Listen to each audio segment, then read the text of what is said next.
Sorcery, magic rituals, love spells, incantations, charms, witchcraft. Would you like to know what is really behind it? What is white and black magic? And what is grey magic anyway? Can and should you learn black magic? What white magic, black magic and grey magic are, we will explain to you in this video. You will also learn how important ethics are in magic and how your own will and the evolution of all humankind are connected to it. So stay tuned. Brotherhood of the Eternal Light, teaching the Western mysteries.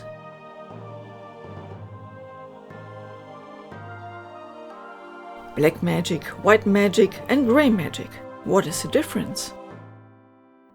What is magic anyway?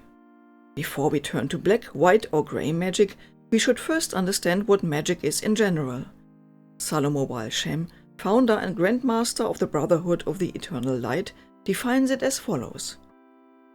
Magic is the art and science of deliberately causing such changes in consciousness that are able to influence reality in the desired way. Magic is therefore based on the power of thought, which, through the mediation of the astral plane, can change physical reality. In the Kabbalah, this process is well explained by the model or parable of the four planes. For a detailed explanation, please watch our videos on the four planes and the power of thought. You can find the links in our video description. Another characteristic of magic is that the magician can only bring about something that lies within the laws of nature. For example, it is not possible to conjure up summer in winter. So, magic can turn the possible into reality. Magic gives us the means to get what we need, but often this is not what we think we need. Therefore, magic requires a highly trained mind and a deep understanding of the hidden or occult laws. What is white magic? The white magician, also called an ethically working magician, always strives for the highest, which is the perfection of the self. They consider themselves as part of the universe and as an instrument of God. They strive with unconditional devotion and love to fulfill their task in the cosmic whole. They are a servant of light. Through their presence, they improve the world and thus serve the light. In the Kabbalah, this is known under the Hebrew term tikkun ha-olam, repair of the world, or in other words, healing of the world. By healing ourselves, we ultimately heal the world. In white magic, we bring down power from the spiritual plane and aim towards our own development and to the development of the whole, that is, we support the flow of the development of humanity. Dion Fortune calls this the current of evolution. An important prerequisite for being supported by higher spiritual powers is ethics. In his forthcoming book, High Magic and the Western Mystery Tradition, Salomo Baal Shem writes, "Without ethics, there is no advanced spiritual work." Can we seriously think that the highest beings would respond to an invocation made by a person with a bad character, or that the words and oaths of a liar could have an effect on those who look directly into their soul? Certainly not. Such a person obviously has no authority at the higher planes of existence. Consequently, without ethics, there cannot be any occult work of a high degree. In the course of their development, white magicians must learn to control the elements within themselves in order to control the elements outside of them. White magicians develop higher and purer powers within themselves, which enables them to heal fellow human beings, among other things. What is black magic? The effects of magic within the laws of nature also apply to black magic. In black magic, the black magician concentrates exclusively on lower magic, with which the outer material world is to be changed. This is not necessarily about material things, but more about influence on the material level in general. A black magician lingers on the material level in order to pursue their lower instincts there. They are driven by their ego and their negative emotions, which are hate, greed, or envy. A black magician thus throws themselves at the feet of the instinctive side of their nature. To satisfy the hatred, greed, or envy, the black mage may want to send out evil. But whatever someone wants to send out in good or evil must be in their own aura first. A spiritual healer, for example, must feel love and compassion for the sick in order to be able to heal. And a black magician must first allow the evil he wants to send into their own aura and develop it.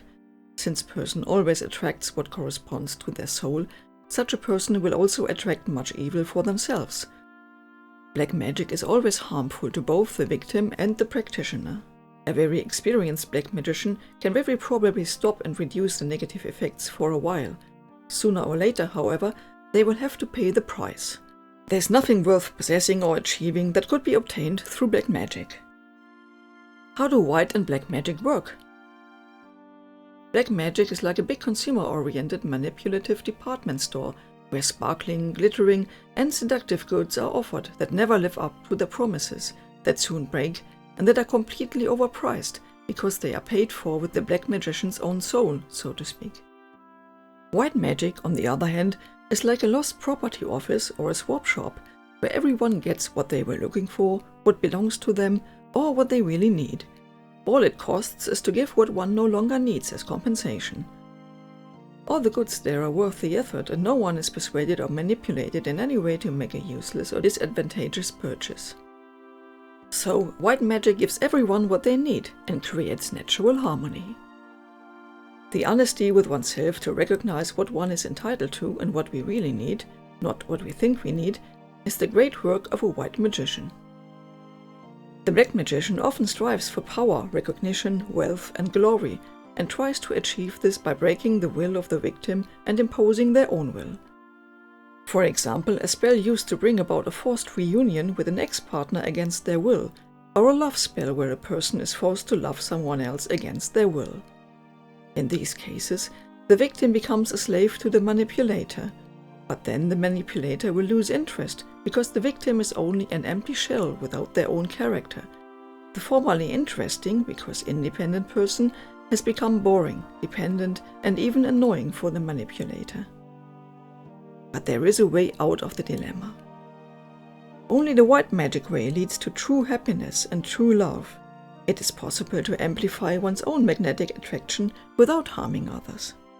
This is a normal side effect of magical training. A white magician will be more attractive to their preferred sex on their own. In addition, we can attract a suitable partner by first removing the blockages, if any, in us, because only those who have love in them will attract love.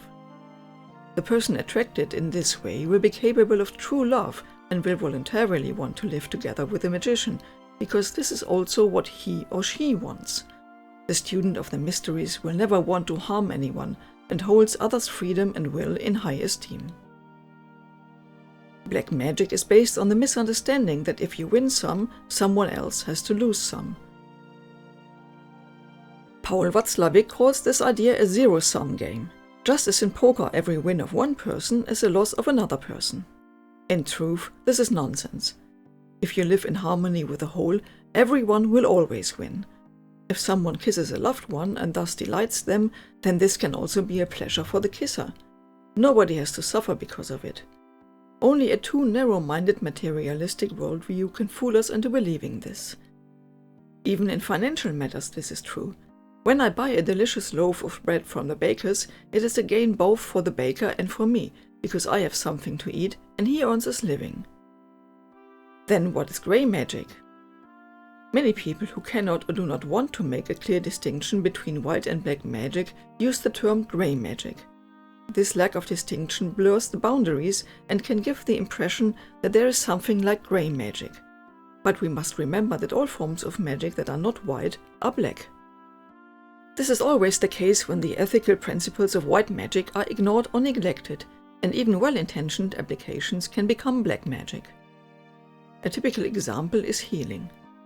The sick or injured person does not want to have help or to be helped in this way, or the healing spell is performed without their knowledge.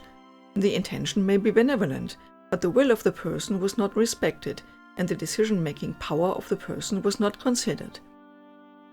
We hope this video gives you a short insight into the difference between white and black magic.